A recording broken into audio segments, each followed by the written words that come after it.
And welcome back to the Ruby Tuesday. My name is Ruben, and this is my review for the first 18 episode of Who Rules the World, a new Chinese original Netflix series. At least they bought the rights to it, so now it's an original. There's going to be 40 episodes, and some of these episodes are up to an hour long, from about 40 minutes. So should you start getting invested in this? That's a hell of a lot of time to get invested.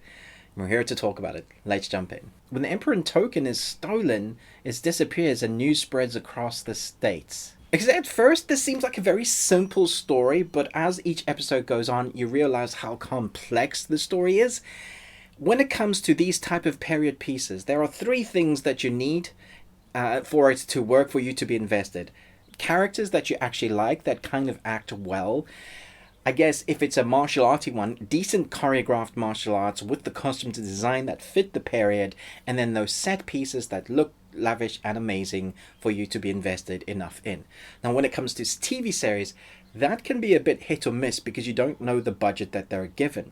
Sometimes you get invested in these kind of soap ones, and it feels like you've invested because you've watched too many episodes, or they hook you because there's a cliffhanger at the end of the episode, and you click on the next one, and before you know it, you've watched 5. And what you know that you're watching is not great, but you can't help but watching more. And sometimes you get invested in those by a mistake. I am one of those. Sometimes I watch stuff that I know that isn't good, but I'm there for the characters. That's clever marketing, that's clever editing. This one, however, I'm happy to say that it has a bit of all of that. And the reason why I'm happy is because also the choreographing in this is fantastic. It's exactly what I wanted.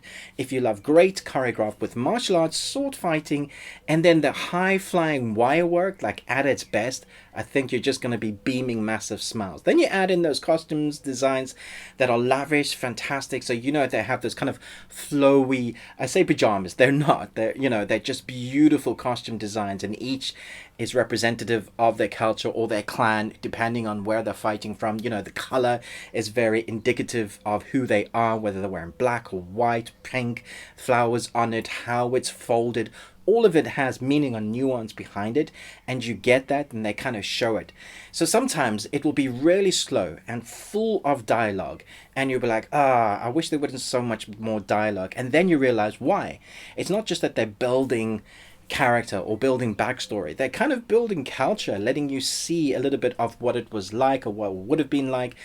In an example, there was this peaceful tea house on a lake, and it was so beautiful and tranquil. I didn't mind that it was being slow at that moment, because I was really enjoying just every nuance of how they would drink a cup of tea, what was going on behind peacefully, the music kind of letting you kind of find your zen place, man. And I was like, damn, that's really cool. That's they've really given time to reflect the culture as well as then having the fun. So when we get to the crazy wire work, sometimes it's quite fast and you can barely see what's going on, but then they zoom out and you see the high flying wire work, and people are flying about like ninjas, and there's the different clans that are trying to take over I guess the establishing power, because this emperor token holds all the power. It's representative of whoever holds the token holds the power, regardless of whether you're emperor or not. So the world is in turmoil. As well, there is like this secret evil clan that's coming up from the shadows again, seemingly controlling everybody like puppets. And then we have like our 4 main, I guess they class them as the good guys, and they have these, they work for different people, but they also work for themselves, and they are the guys kind of keeping balance in check. They are super strong, super powerful, but there's also a love triangle that meets up with 2 of these guys that I thought that is actually quite a lot of fun. And you roll your eyes in the back of your head and you're going to go, oh, the love triangle thing. It kind of works because they don't take themselves too seriously within this love triangle. Our main protagonist, or female protagonist, she's a lot of fun. She's quirky. She doesn't take any nonsense. She's damn good at fighting, but when she needs help, she kind of allows the guys to help her, and the guys are damn good at what they do. It is also one of those clickable next episode things, because sometimes when you get to the end, they leave you on a cliffhanger and you're like, damn it, I'm going to have to click on to the next episode.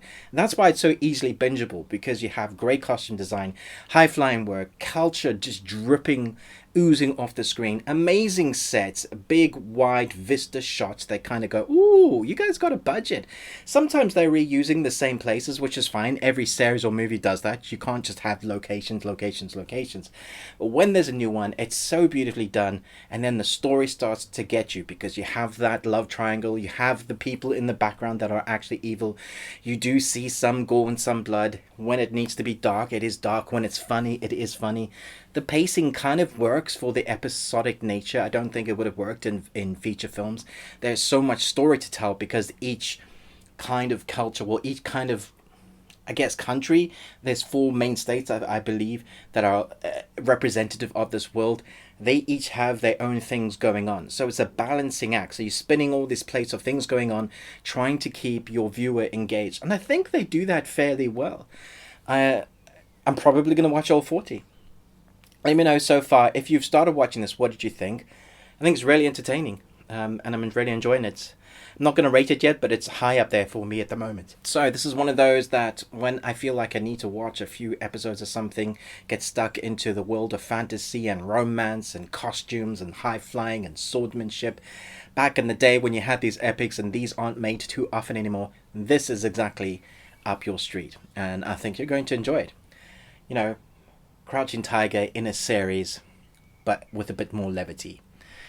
Let me know your thoughts down below. Thanks so much for watching, but most of all, until next time, remember, live long Tuesday.